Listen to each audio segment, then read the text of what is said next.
Welcome to another episode of Tough Talk. As y'all can see, my guest is expanding. Big Snoop always told y'all, man, I'm gonna bring you nothing but the best conversations that y'all never heard, man. I'm bringing in my guys here today. I thank my guys for coming to see me today, man. 17 with life. I mean, we're gonna get this good conversation going on. 17 with life. I mean, I want y'all to understand that and key into what they're talking about and really understand what this means. 17 with life, meaning it was a baby doing a life sentence. Meaning the state took the life of a baby for maybe taking a life or being the present while life was taken, or however it went, however it played out. But someone was 17 years old with a life sentence, and they sitting amongst us right now. New organization coming through, saving the babies, bringing that positive message. I can't go on talking about them because I want them to do it themselves, man. I'm gonna start from my right. All right, so my name Jay. I'm part of 17 with Life. My brother Nasir Shaquib was the founder, and he approached myself and my other two brothers because when we were juveniles, we made a mistake by committing murders, and we're sentenced to life in prison. I want to cut you off real quick. I gotta get him, y'all. I gotta cut him off. Because I sat with the parole board before. Okay. And I told them that I made a mistake. Okay. They said, get the fuck out. Okay. Wow. I don't understand why he said that. But when I came back, I mean, it was mercy of Allah that I come back. No. He didn't kick me out. No. It was come back in now. You made a poor decision. Right. You don't take a semi-automatic weapon, put a 30-shot clip in it, put it on your waist, and say it was a mistake. Right. That was a poor decision. Sorry. Go ahead. Good. Thank you for correcting me there. So a poor decision and committed an act of murder, which eventually had us convicted, and each of us did more than 20 years or more in prison. We all came home around the same time within this past year, and the brother Nasir, who grew up with us, we're all from the same neighborhood up in Mount Airy, Philadelphia, Pennsylvania. So he said that all of y'all just came home at the same time. All of y'all were juveniles when y'all committed murders, and then he spoke to all of us individually, and our mind frames has changed. We weren't into the streets no more. We're not into crime no more. And he wanted us to use our stories to give back to the youth. So 17 with Life is about giving back to the youth. It's about telling the youth about our poor decisions and the ultimate consequences that we had to face, which was almost losing our life entirely.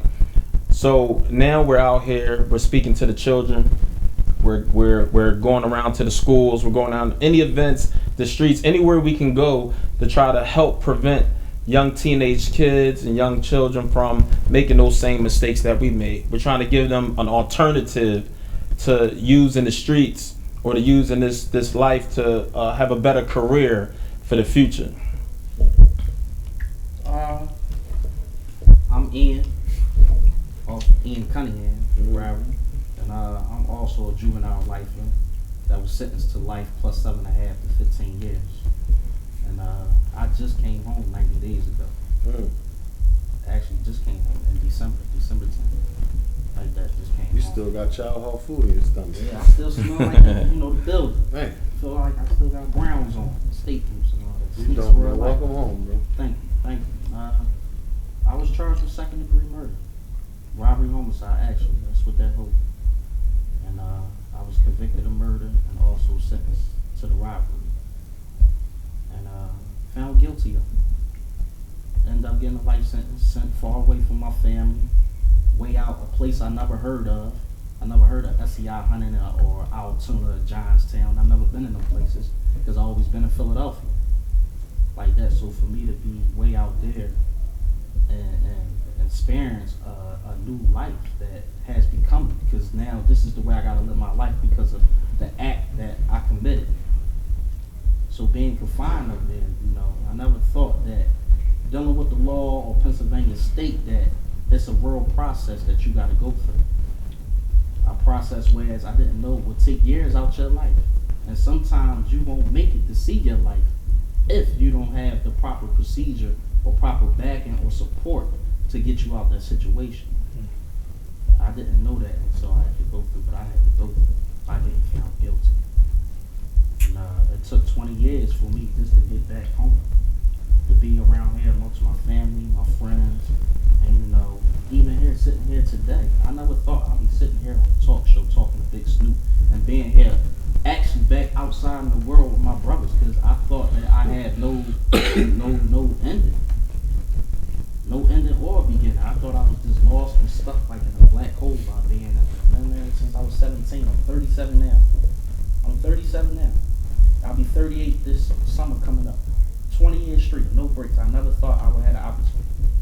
Even though with all the praying and all that, praying to Allah subhanahu wa ta'ala, the island, it's sometimes that I had days that I felt like, man, he's not listening. I can't get out the bed. I was stressed out. I want to ask you a question. We're gonna come to y'all. Let me talk. Let's have some tough talk. Talk to me.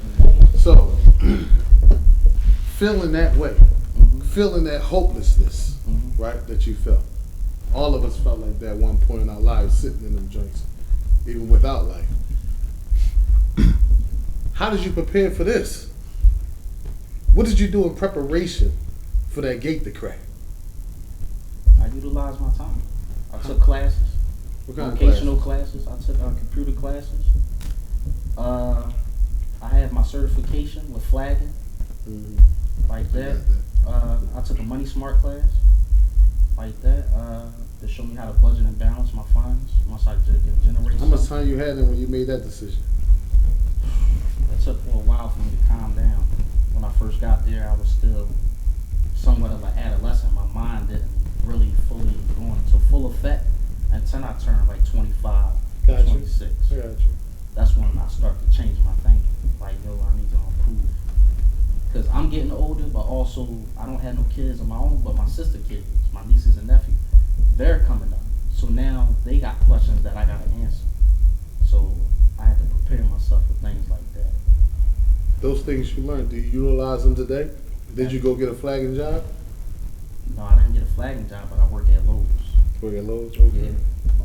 So that was the first. Actually, that's the first job that I applied for, and I got hired on the spot. Congratulations for getting a job, bro. Yeah, thank you. Some people, they say, can't get a job out here. No job flexibility. I can't tell, man. I done quit so many jobs and left and got so many different jobs, bro. Shoot, I was just happy just to get hired. Exactly. You know what I mean? Like, Appreciation. yeah, like, You know what I mean? I would say I just level up. I mean, we just can't get comfortable there. Like, always look to level up. I mean, like, this is a level up. The stuff y'all got going on, this is a level up. I don't know if you see it yet, but this is a level up. Oh, I see it. I mean, but at the same time, I asked you that question because I witnessed a lot of people that gave up, in your circumstances, because I was in prison too for 22 years. I was 16 years old, and I'm a juvenile lifer because for the rest of my life, I gotta wear this stigma.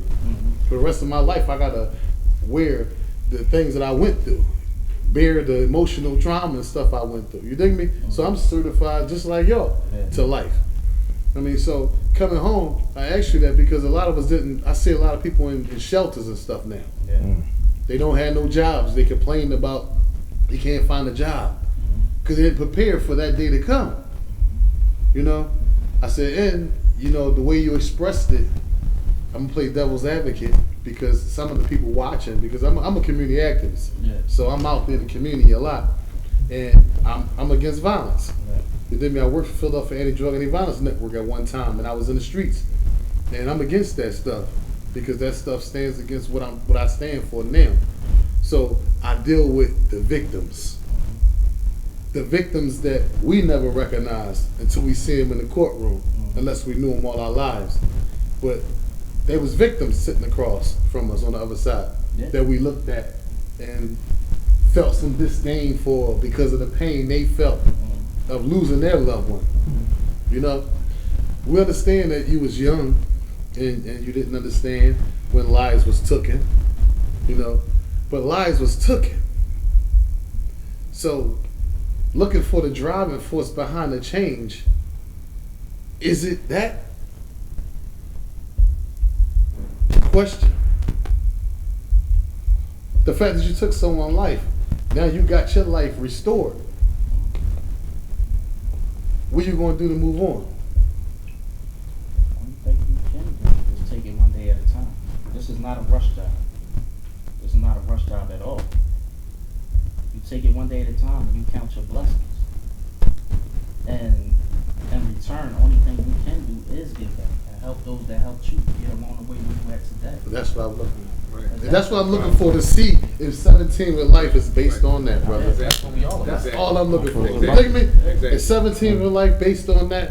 Yeah. I mean, we know what Yeah. we've done. Exactly. We're not going to come around and be sad about what we've done. We've done what we've done. We done what We we've made poor decisions in our life. Exactly. Please forgive us. Now we out here, we trying to save your babies. Exactly. And that's all hope is. Educate them, Right.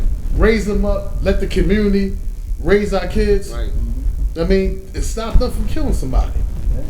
Because right, if we get them, we get the next killers. Right. And it won't be no more killers. It'll be a bunch of educated kids Right. if y'all get a chance. If we get a chance. Right. Right? And that's all I was That's it. asking for, man. You was Right. on point, bro. Yeah. Definitely. With that there, we're gonna take it to a little commercial break, and we'll come back and let my guys introduce themselves. Oh man, that was Corona, man. Enough. You gave a pound. You Nah, give a that's cent. right here.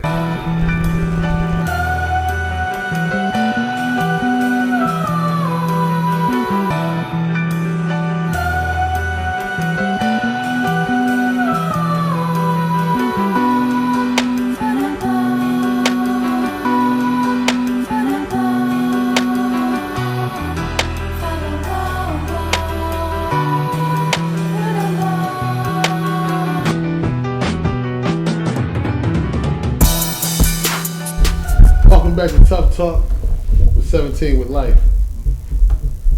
Moving on to my man. Introduce yourself, bro, man. Thanks for coming. I appreciate it. Thanks for having us. My name B. Randall. I'm 17 lifer. I did 22 years. I'll be on straight.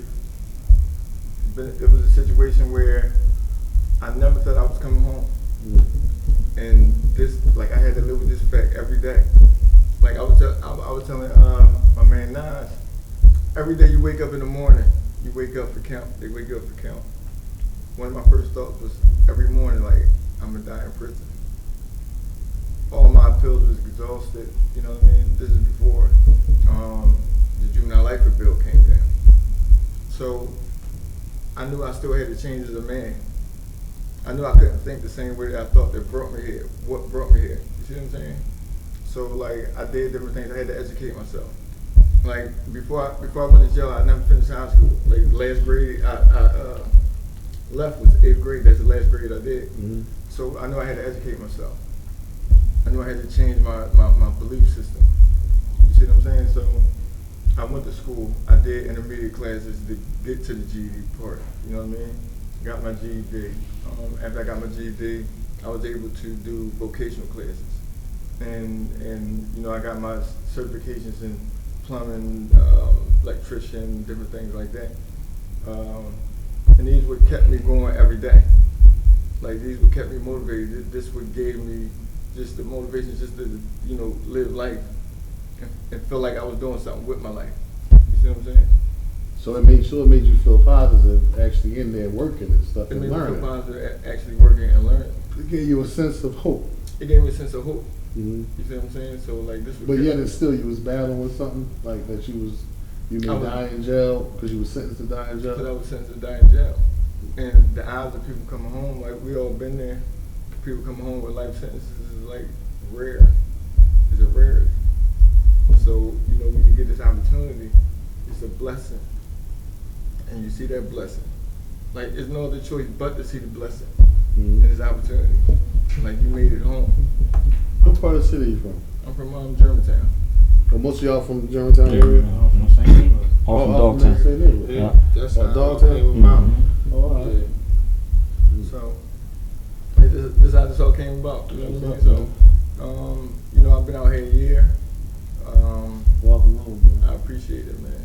I appreciate it. Like I've been here a year. You know, the whole message is like we're getting to the youth.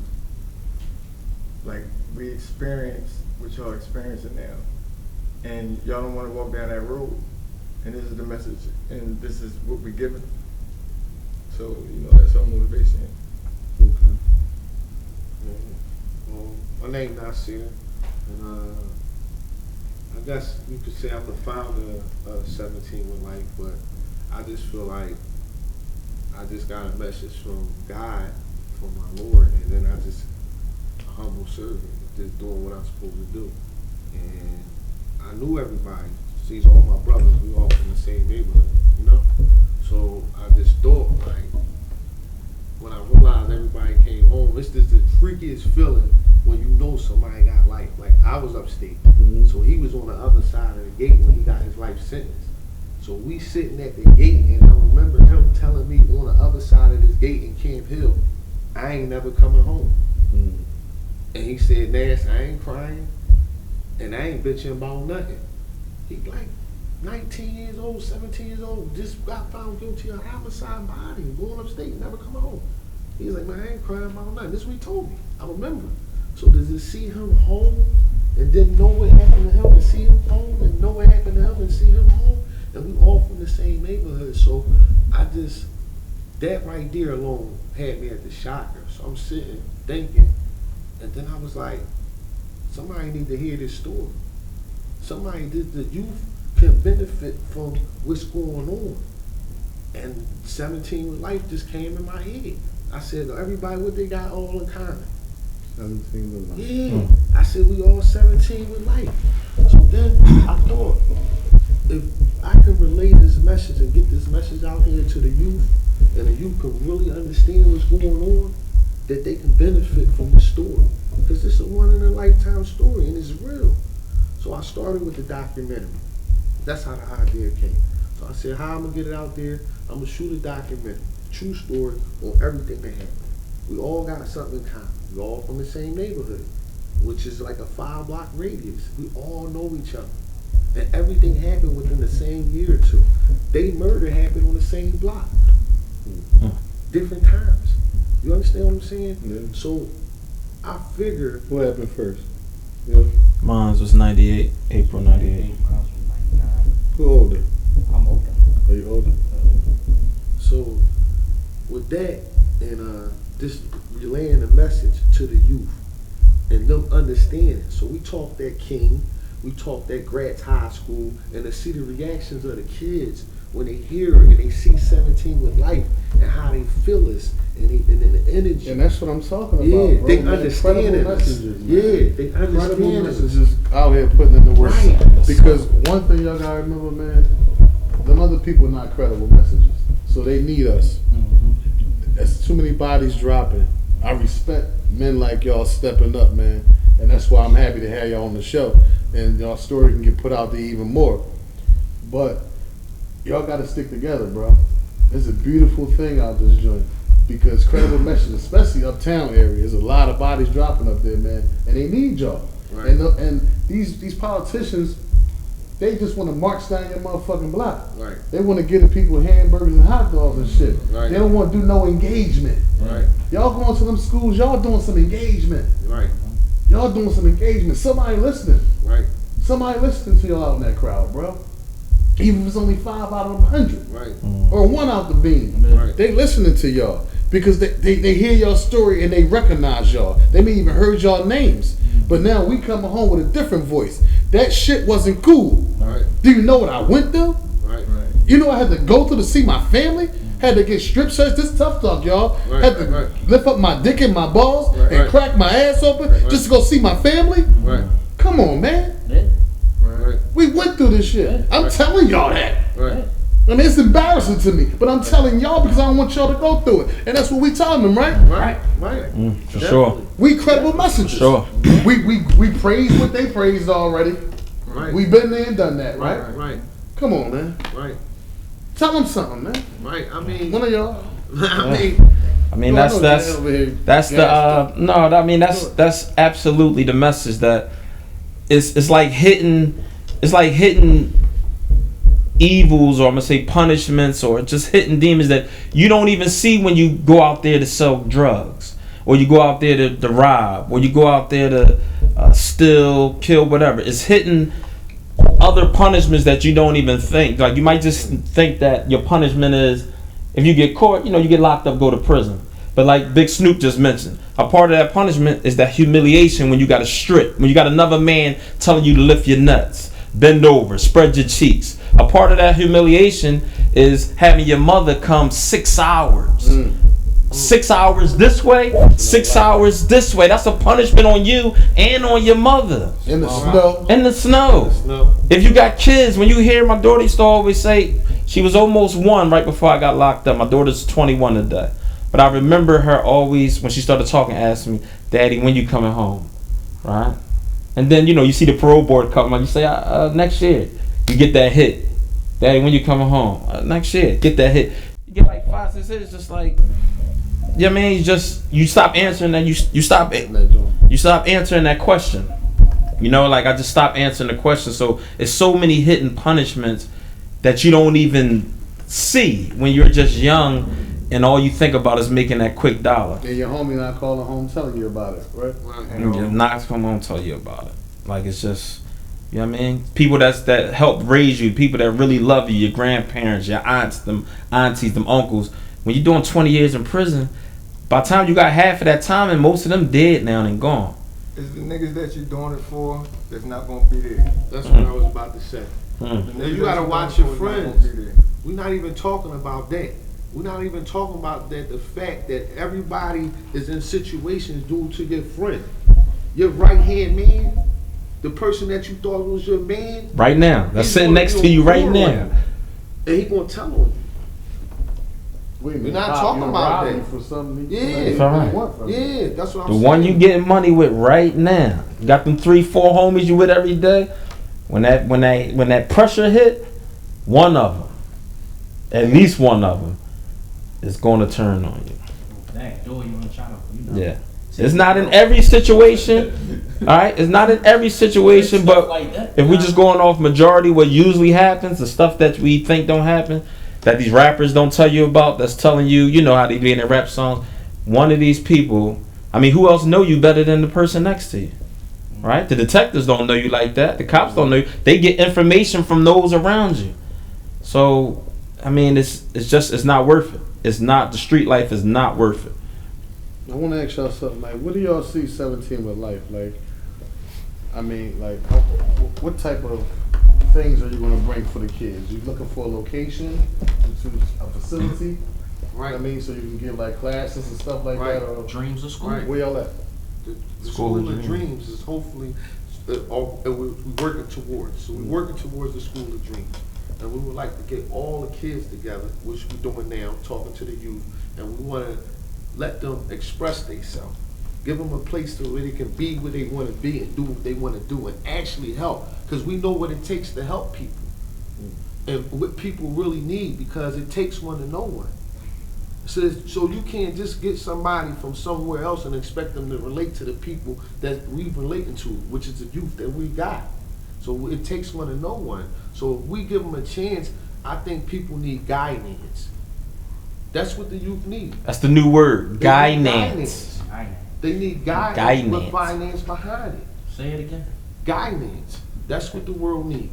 And guidance is guidance with some finance behind it. To direct them in the right way.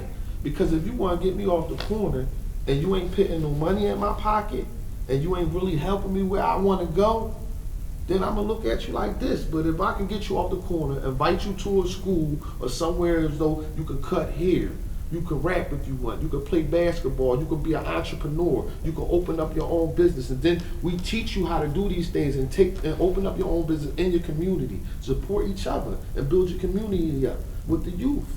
It start there. That's the gold mine. They've been going to the left too long. So we gotta help. So 17 with Life is not just about our story. 17 with Life about everybody's story. 17 with Life about everything you ever been through. That's 17 with Life. From kids to adults. 17 with Life is everything around us. They got us. So we gotta come out of it. So we gotta stick together. So it's not my story. It's not his story. His story, we just telling y'all what happened. But it's bigger than that.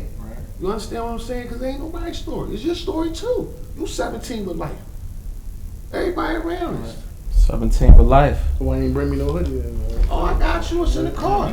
17 with We life. got you, yeah. We got you. 17 with life. That's how we do. I mean, but I want y'all to know, man, there's definitely programs out here for that. There's definitely funders out here to fund that type of an idea where you can give an extended based program. I mean, that's something, you know, we got to talk about. Right. I mean, we can have that type of conversation another time. You know what I mean? But keep networking. Nah. Keep networking. Definitely. Keep the circle tight, man, and keep networking. Nah. I mean, you make something happen, man. Make that dream come to fruition. Right. You know what I mean? Right. But turn that dream into a vision. Because a man with a dream is sleep. No doubt. Can I say one more thing before Yes, we you close can. out? All y'all So can. I want to get this in, right, because it's very, I think it's very important. He just touched on about having a dream. And as you heard that my brother and I said, he started with this vision. He just came to him, right, even though he was inspired by our story. And he approached this. Each of us believed in his story, and we came together.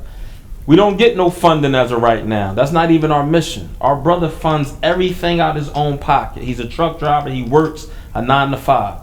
He feeds us when we out here like today together. He feeds us. He pays for our shirts. He pays for the shirts that we give out to the people. Pays for gas. This brother does everything out of his own pockets. And he told us it's not about the money. You don't chase no money. We're doing this for the kids. Do this for the kids and other blessings will come to you. They'll come to you. So this is what it's about, man. This is sincere mission. And this is what 17 with life is about. What's your Instagram page? My Instagram page is 17_with_life. I have a personal Instagram page that is at Huda Salafi. That's HUDASSALAFI. Yeah, what's up, bro? I'm just appreciating the blessing. You know, I can't ask for nothing more. You know, this right here is all I ever wanted. You know, within the past 20 years of me being confined. So to be right here and, like I said, going to the schools with my brothers and having an opportunity and just a chance to be heard. You know, talking to them young kids, because I was just their age when I left the streets. I was only 17. I was still in school. So, you know, and I realized, you know, a lot of people had messages, but every message wasn't felt. So to see the youth feel our message says volume. Like, wow, like we really, you know, doing something constructive. That's a blessing. And That's a it's good only feeling. come from Allah subhanahu wa ta'ala. So, you know, it gets no greater than this. So I'm very appreciative. Yeah, I'm definitely appreciative of being home. It's definitely a blessing, and you know, part of our message is to have the youth understand that they can make decisions for themselves. They don't have to make decisions for their friend, or they know what's good within them. So we want to bring that out of them and make decisions towards them feeling good about themselves and having confidence that you can have success without being in the streets. You can have success through education. You know what I mean? So it's making better decisions. That's what it's about. Well, for me, I look at it like this. I put my life on the line for this 17 with life. And I used to be into the streets, right? So I would grab a gun, right, and run down everything for what I believed in the street movement. And I believe in this that much, but I can't run down with no gun. So I gotta put the gun down, and I gotta pick the book up, and I gotta run down with the book and the knowledge now, because that's my gun. I can't go down these white folks with no gun, but I can go with the knowledge in the book, and I can run down heavy like that, like I had the gun, and I'm gonna run down on them like that, and I'm going at them for us, 17 with life. So that's me, personally. You know what I'm saying? Respect it, man. Yeah. I respect the movement, bro. Man, thanks for coming out to Tough Talk, man. Hope we can bring y'all back again. Anytime. Tuning in to another episode of Thank Tough y'all. Talk. No doubt. 17 with life. That's You it. already know. You already know. Tough Talk. All right. Now.